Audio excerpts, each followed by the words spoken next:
Night with Brent Holman-Gomez, and joining us a little bit Hello. later is going to be Roger Fraser. And Brent and I are going to talk for the first half of the program about the impact of the recent elections on LGBT rights. So, Brent, take it away. What is your basic gut level impression of what happened on November 2nd vis-a-vis LGBT, that's lesbian, gay, bisexual, transgender people? I saw very little change in our legislative rights in this country through the House of Representatives and Senate and other elected officials that were made. The fact that the Republicans took over some control in the House, and I don't really. My experience shows that it doesn't really matter which party of the two-party system is in control in this country for LGBT people on the ground. The types of attacks that we are getting from our government are the same under a Democratic regime or a Republican regime at this time. So I don't see any change there. There was an election in Iowa that I think we definitely should talk about, that I think was probably the most direct LGBT affected election going on. But Yeah, well, as we've seen with any number of court decisions, it has been oftentimes Republican-appointed judges who have been better than Democratic ones. I mean, we've got Defense of Marriage Act here in the state of Illinois that hasn't been overturned by our predominantly Democratically appointed judges, and certainly the legislator hasn't done anything about it. And yet there are politicos who say, well, the key to change for LGBT people or African Americans, or if you're part of both groups, is to elect Democrats, and unfortunately that really hasn't been the case. Right. I mean, from the administration, we've seen in the last couple of years, support for the Defense of Marriage Act in various judicial cases that are out there, as well as support in defense of the Don't ask, don't tell. Right. It's the military ban on LGBT folks. Right. And the Congress, even with Democratic control in both houses, was not able to effectively get rid of Don't Ask, Don't Tell, or change many other pieces of legislation. There was a legislation early on in the session that the Democrats did pass through that was for the hate crime legislation. However, it happened so early on that it really was. It appeared to me that it was put in place more by the regime that was in control, before. It didn't matter what party was, right, was playing the dice there. Well, in terms of immigration reform for HIV positive people, there was a gain that came out, I believe it was this summer, but it was part of an initiative that was really spearheaded and brought 90% of the way by the evil George W. Bush regime. The Obama administration is taking credit for it, but that was a bipartisan thing. Actually, the United States was one of about a half dozen countries in the world that still have this very backward ban on HIV positive people having the same travel rights as non-HIV positive folk. But that election in Iowa, I think it got very little press from my worldview, and basically 3 Supreme Court judges there were voted out of office, which is something that virtually never happens in that state. Correct. I think pretty much anywhere. It rarely happens. To once judges are seated, it's rare that they get removed, and that was very much done in direct response to the favorable, the gay and lesbian favorable decision that the Supreme Court handed down earlier this year, permitting gay marriage, same-sex marriage in the state of Iowa. That's true, but I think it's you have to dig a little bit deeper, because you had tons and tons of outside money by anti-gay bigots flooding the state of Iowa. Iowa's not a terribly wealthy state, and so impact of even a bit of money can make a big difference. But also, from what little I could tell from afar, the defense, if you will, of these judges who had done the right thing was in many respects the same sort of campaign that we've seen in terms of our side's opposition to these anti-gay constitutional amendments, such as in Maine with so-called Question 1 and California with Proposition 8, in that the other side goes for the jugular. They say, you as a gay person are a child molester. You're tearing down the family. You're the worst thing since Attila the Hun, or whatever. And our side says, oh, be fair, please be nice to us, and the result is entirely predictable.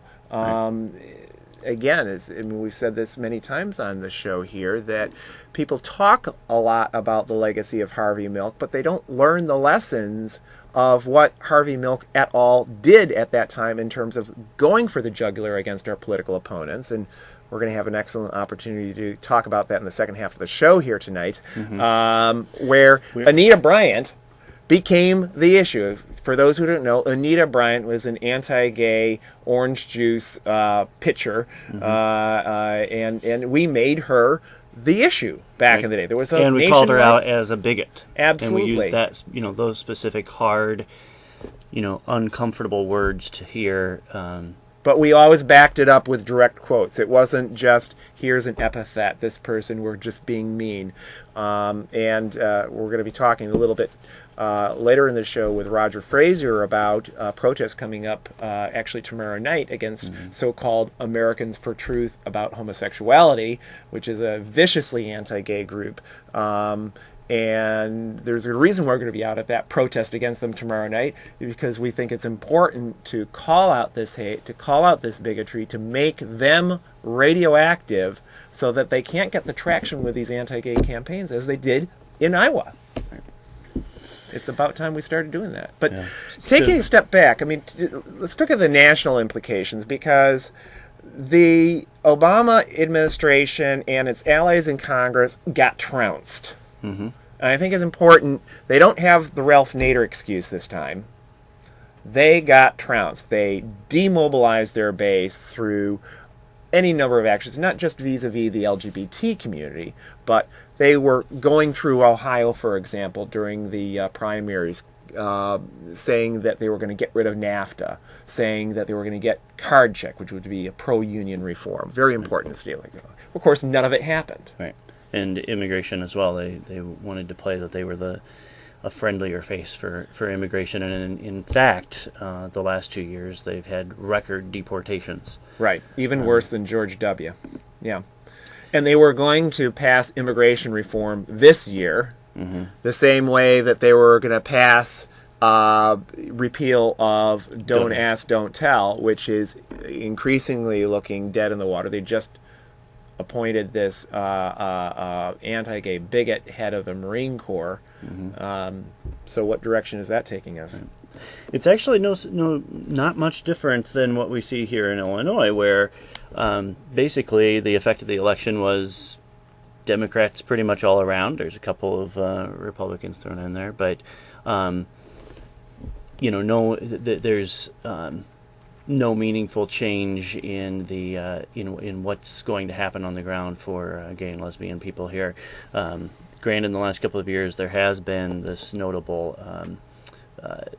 public accommodations law for LGBT people that passed on a statewide level, which has been a wonderful is a wonderful advance. But unfortunately, it's got very weak enforcement provisions. Right.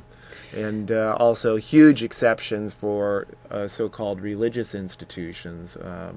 People may have caught the news this past week about an adoption agency controlled by the Lutheran Church, which very blatantly and upfront discriminated against a gay couple who met all the criterion, and they said very, very clearly, we're not going to allow you to adopt because you're gay. And it doesn't matter if they're getting millions of dollars from the state and the feds. Right. That's it.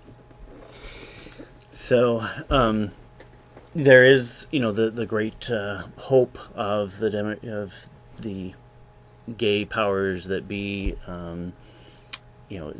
political circles that the Democrats will get through a civil unions law here in Illinois. But frankly, that law and that hope has been out there for a decade or more. Yeah. And there have been various, for many of those years, Democrats have been in control of every single part of government. So, whether the hope for that is any stronger now after the election or before is, I don't have any strength for that. Well, and I think one thing, while the historical parallels are not exact, those of us who lived through the Clinton years, this is very familiar territory where you have an administration which comes in breeding all sorts of hope for change and so forth, and promising things. We were promised equal employment in the military in the run-up to the inauguration back in 1993, and that rapidly got dashed. All the pro-gay hopes got dashed, and we had politicos in our LGBT community who were selling this. And I think that's the important thing to point out, is they were selling the way you get change is to elect Democrats. Now, we've seen the history from the early 1990s. It was a complete falsehood that that's the way you get change. And in fact, the change that you saw in the previous administration, the first Bush administration, brought about by the tactics of ACT UP, the sit-ins, the demonstrations, the not being afraid to get rowdy, and they did, and they won things like the Ryan White AIDS Care Act. They won things like the Americans with Disabilities Act. Reforms which were important not just in their own right, but our side forced the powers that be to spend literally millions of dollars on those reforms. Those were not sort of the token things we've seen out of the administrative orders that, say, the Obama administration has done in very minor respects around the edges. But this was full scale. I mean, just think of the lives of people who are disabled today versus before ADA. And that, of course, includes people who are HIV positive and many, many, many more people besides. Huge advance. And it just goes to prove, the freedom illusion, may occur in the voting booth, but freedom isn't delivered in the voting booth. And, it is sometimes delivered through direct action. Almost always. Making demands on these politicos, as well as social change, and just making these positions so despicable of the bigots that they're just despised by everyone. So. Thank you, Brent, Andy, for joining us today. And the protest that I was talking about a little bit earlier, here's information about it. It's going to be tomorrow night out in Arlington Heights. It's an easy hop, skip, and jump out on the Metra to that address. We're going to be meeting in front of the Ogilvie Transportation Center on West Monroe. That's 500 West Madison, I believe, or Monroe, whatever Madison, okay, at 4 p.m. Just look for the pride flag in front of the Ogilvie Transportation Center. You can join us. Take the train out to this protest against the so-called Americans for Truth about homosexuality. And I'm just going to introduce Roger Fraser here. Roger, thanks for joining us tonight. Roger is right out from that neck of the woods, very close to Arlington Heights. Yep. Roger, while I put some photographs up on the screen here showing our last protest against the so-called Americans for Truth about homosexuality, this is a protest that happened in August. Could you tell us why it's important to protest against groups like this? Well, as Brent said already, we need to have more now more than ever.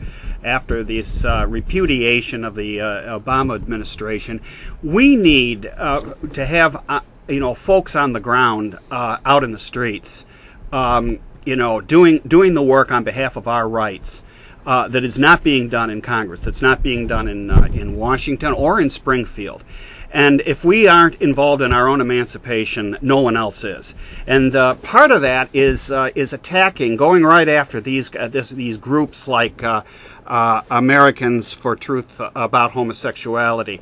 Let me tell you, Andy, that this is a group that a couple of years ago, through our efforts in GLN, has been labeled as a hate group by the Southern Poverty Law Center. I mean, it was through our efforts that was done. And believe me, this is a very vicious group. They come on, they don't wear hoods and so on like the Klan, but they're every bit as vicious and dangerous because we live in a time now where scapegoating is the order of the day, whether it's immigrants or Muslims, gays, lesbians, transgendered folk.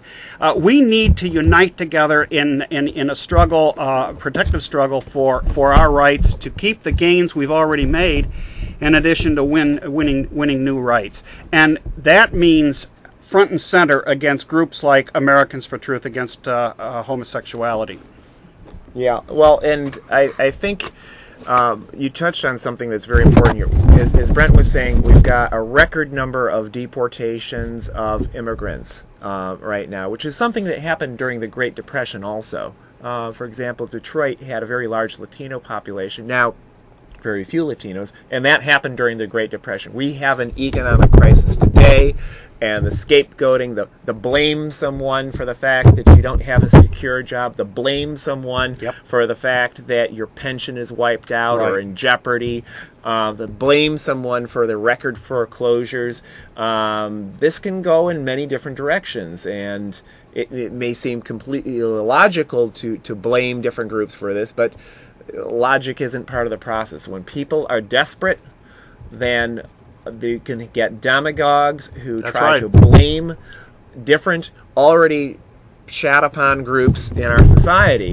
And gays are way up there, immigrants are way up there, any number of Muslims. We've seen the hate being pumped out by politicians of both parties and religious leaders. So absolutely, Andy. That's if we don't, the old saying is, and I think it comes from labor, that an injury to one is an injury to all.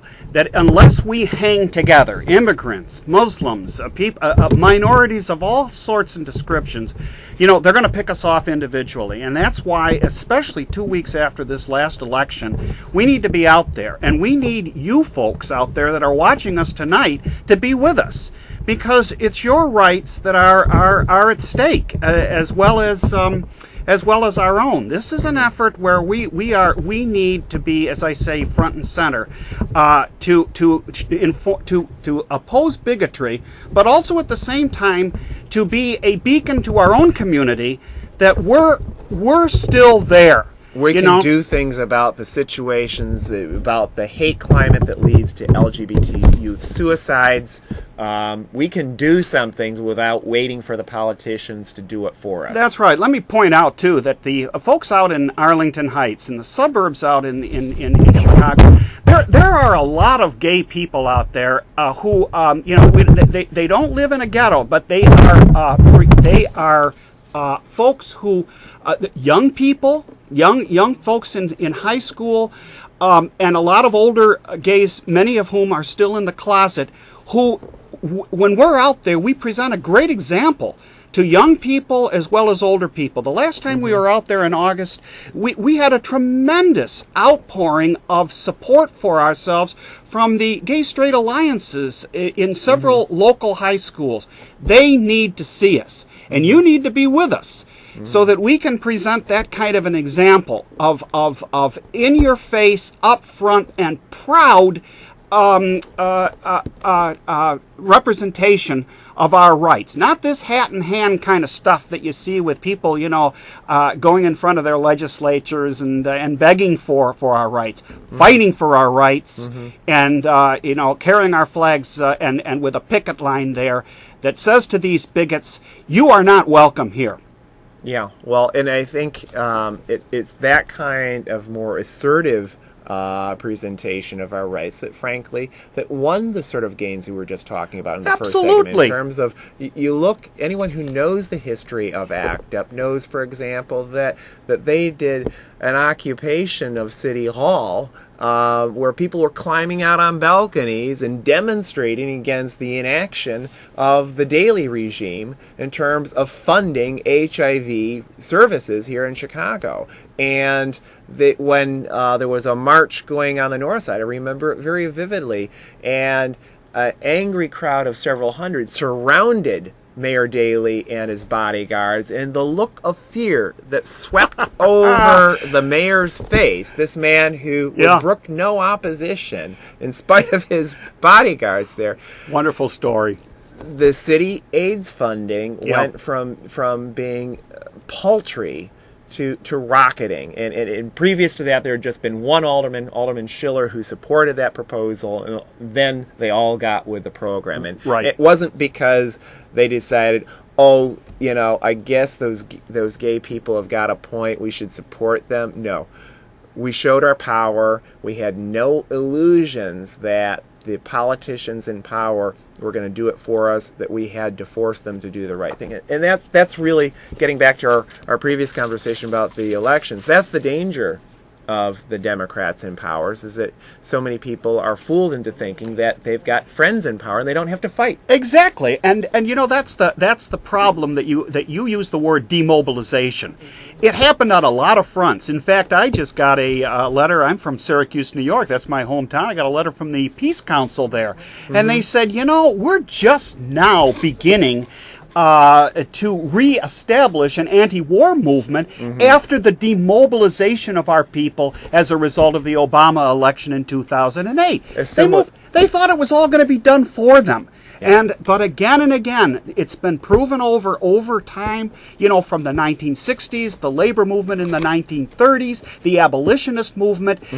If we're not fighting on behalf of our own rights and those of others in solidarity with others, then they're not going to listen. They will not. There will be no movement on the part of these politicos. They have every incentive to keep the status quo. Okay, we do have a caller, and we're getting close to the end of our show here. Go ahead, caller. Hello, yes. Hi. Hi, I'm Shelley from IGA. Thank you for using the tea tonight, okay? Oh, it's our pleasure. And by the way, I should mention that there is a Transgender Night of Remembrance coming up. I believe it's the 18th of November. Is that right? Yes. We'll be doing our show next Friday. But I just want to say, a lot of our people in the trans community are too wimpy to do what you guys are doing. So I appreciate your efforts, okay? And so we don't have enough time. So thank you again for the tea tonight. Thank you. And thanks for calling. And again, November 18th is the Transgender Night of Remembrance over at the Center on Halsted. We are getting to the end of our show here, and so we've got to get a few announcements up here on the screen. The next meeting of the Gay Liberation Network is Wednesday, December 1st. We typically meet the first Wednesday of each month at the Burger Park Cultural Center. That's the corner of Sheridan and Granville Avenue. And the next show that we're going to have here as part of the LGBT Consortium is on Friday, December 10th. We're typically the second Friday of each month. And again, the protest against the anti-gay bigots tomorrow night, that's the so-called Americans for Truth about homosexuality, 5:30 p.m. out in Arlington Heights, just a few blocks away from the Arlington Heights train station. For those of you who are traveling from Chicago, just meet us in front of the Ogilvie Transportation Center on West Madison at 4 p.m. sharp, and we'll all go out there as a group. You just look for the pride flag in front of the Ogilvie Transportation Center. So we just have time for one closing thought here, Roger. Why should people go to the protest tomorrow night? Because this is an extremely dangerous group. To use your term, it gets traction. They look respectable. They wear ties and so on. They are a very dangerous group because this is a time when scapegoating is going to grow and grow, and our so-called friends in Washington and Springfield don't have the gumption, they don't have the moxie and the courage to stand up to it. If we don't stand up to it, if we don't protest tomorrow and on other nights like tomorrow, then we have only ourselves to blame. Okay, this has been Andy Thayer with Roger Frazier with Gay Liberation Network. Thanks for watching tonight. We'll see you in December.